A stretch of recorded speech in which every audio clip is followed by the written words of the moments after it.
अस्सलाम वालेकुम। रजब भट्ट आजकल जगह जगह पर माफिया मांगते नजर आ रही हैं। कहीं रजब भट्ट क्रिश्चियन कम्युनिटी से माफी मांग रहे हैं अपने दोस्तों को वहां ले जाके, तो कहीं आपको नजर आएगा कि रजब भट्ट कुरान पाक पर हाथ रखकर मुसलमानों से माफी मांग रहे हैं। कहीं वो हाथ जोड़कर हुकूमत से अपील कर रहे हैं कि हुकूमत उनकी मदद करे। लेकिन आखिर रजब भट्ट ने ऐसा क्या कर दिया कि वो इस कदर माफिया मांगनी पड़ रही है या उन पर इतनी संगीन FIR हो गई है? मेरे भाइयों, आज की इस वीडियो में मैं तफसील से बताऊंगा कि रजब भट्ट ने क्रिश्चियन कम्युनिटी का क्या मजाक उड़ाया, रजब भट्ट ने इस्लाम का क्या मजाक उड़ाया जिसकी वजह से उन पर 295C लग गई। रजब भट्ट ने किस वजह से हाथ जोड़कर हुकूमत से मदद मांगी। आखिर ये सब कुछ रजब भट्ट के साथ क्या हो रहा है और क्या वाकई रजब भट्ट ने गुस्ताखी की है या नहीं। अगर हम सबसे पहले बात करें क्रिश्चियन कम्युनिटी की, तो ये सब कुछ यहाँ से शुरू होता है। आप लोगों को पता है कि ये लोग हर वक्त बस मजाक करते हैं, ऊंची ऊंची बातें करते हैं, इनको पता ही नहीं होता कि क्या बोल रहे हैं और क्या नहीं। और जब आप अपनी जिंदगी की एक एक चीज उठाकर कैमरा में दिखाना शुरू कर देंगे ना, तो लोगों को आपको पकड़ने के लिए बहुत सी चीजें मिल जाएंगी। हुआ कुछ यूं कि मान डोगर, जो रजब भट्ट का एक मशहूर दोस्त है, उन्होंने एक लतीफा सुनाया। लतीफे में कुछ ये था।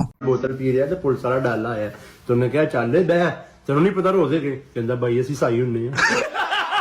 अब इस लतीफे में जब उन्होंने ईसाई का लफ्ज क्रिश्चियन कम्युनिटी के लिए इस्तेमाल किया, हमारे आइन के मुताबिक आप उनको ईसाई कहकर नहीं बुला सकते, आपने उनको मसीही या क्रिश्चियंस कहना है। अच्छा, ये वो चीज है जो हमारे कॉमन पब्लिक को नहीं पता। बहुत से लोगों को ये चीज मालूम ही नहीं है। ये हम समझते हैं कि शायद क्रिश्चियन को ईसाई ही कहा जाता है, लेकिन इसी भूल में लतीफे सुनाते वक्त मान डोगर को क्या पता था कि उनकी हरकत की वजह से उन पर FIR काटी जाएगी। फिर वही हुआ, मान डोगर पर और रजब भट्ट पर FIR हुई। इस चीज की FIR ये थी कि उन्होंने क्रिश्चियन कम्युनिटी की तौहीन की है। पाकिस्तान में इस वाली FIR को 295A कहा जाता है। ये FIR तब काटी जाती है जब आप मुसलमानों के अलावा किसी और मजहबी कम्युनिटी को नुकसान पहुंचाते हैं या उनकी तौहीन करते हैं। अब रजब भट्ट ने इस पर माफिया मांगी। उन्होंने अपने दोस्त मान डोगर को लेकर क्रिश्चियन बरादरी के चर्च में जाकर सबके सामने माफी मांगी, क्योंकि क्रिश्चियन कम्युनिटी ने रजब भट्ट के खिलाफ प्रोटेस्ट शुरू कर दिया था। लेकिन ये कहानी यहाँ खत्म नहीं होती। क्रिश्चियन कम्युनिटी की तौहीन से वो निकल ही रहे थे कि अब उन पर 295C लगाने के लिए भी प्रोटेस्ट किया जा रहा है। पाकिस्तान में 295C वो शख्स पर काटी जाती है जो नबी पाक सल्लल्लाहु अलैहि वसल्लम की शान में गुस्ताखी कर ले। रजब भट्ट पर 295C लगाने के लिए सोशल मीडिया पर भी प्रोटेस्ट किया जा रहा है। इसकी एक वजह ये भी है कि रजब भट्ट सिद्धू मूसेवाले का बड़े फैन है। सिद्धू मूसेवाला का एक मशहूर गाना था 295। इंडिया में ये 295 का कानून उन लोगों के लिए है जो किसी मजहबी कम्युनिटी को टारगेट करते हैं। सिद्धू मूसेवाले ने अपने गाने में 295 को ग्लोरीफाई किया था और रजब भट्ट ने भी अपने उस्ताद को फॉलो करते हुए अपना एक परफ्यूम लॉन्च किया जिसका नाम रखा 295। रजब भट्ट ने अपनी वीडियो में इस चीज को प्राउडली दिखाया। वो कह रहे हैं के सर पे भी थी 295, मेरे सर पे 2 है 295A 295C, जो हमारा आज परफ्यूम लॉन्च होने जा रहा है उसका नाम भी 295।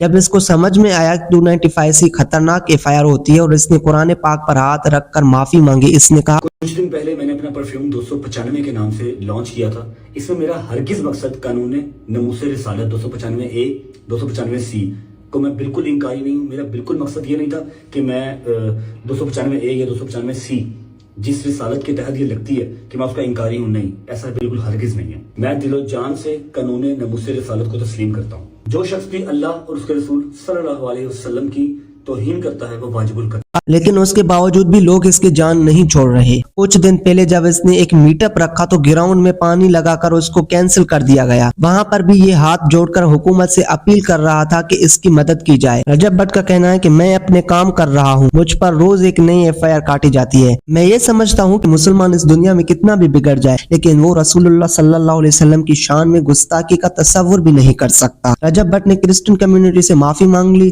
कुरान पाक पर हाथ रख कर भी माफी मांग ली, लेकिन फिर भी इसकी जान नहीं छोड़ी जा रही। मेरा ख्याल ये है कि रजब भट्ट का जो शो ऑफ था वो उसको ले डूबा। जो उसका फख्र था कि वो कुछ भी कर सकता है, वही उसका दुश्मन बन गया। जो रजब भट्ट पहले छलांगे मारता था, आज वो हुकूमत से हाथ जोड़कर माफी मांग रहे हैं। हम भी आम से यूट्यूबर हैं, हर रोज एक नई FIR क्यों? मैं रजब भट्ट को यही कहना चाहूंगा कि जब आप अपनी जिंदगी को पूरी तरह एक्सपोज करेंगे तो लोग आपको गिराने का मौका जरूर ढूंढेंगे। मेरा ख्याल ये है कि हर शख्स से गलती होती है, लेकिन इतना संगीन इल्जाम लगाना ठीक नहीं है। किसी पर 295C लगाना एक बड़ी बात है जिससे किसी की जान को खतरा हो सकता है। तो आज की स्टूडियो में इतने, मिलते हैं अगले किसी नए वीडियो में, तब तक के लिए अल्लाह हाफिज़।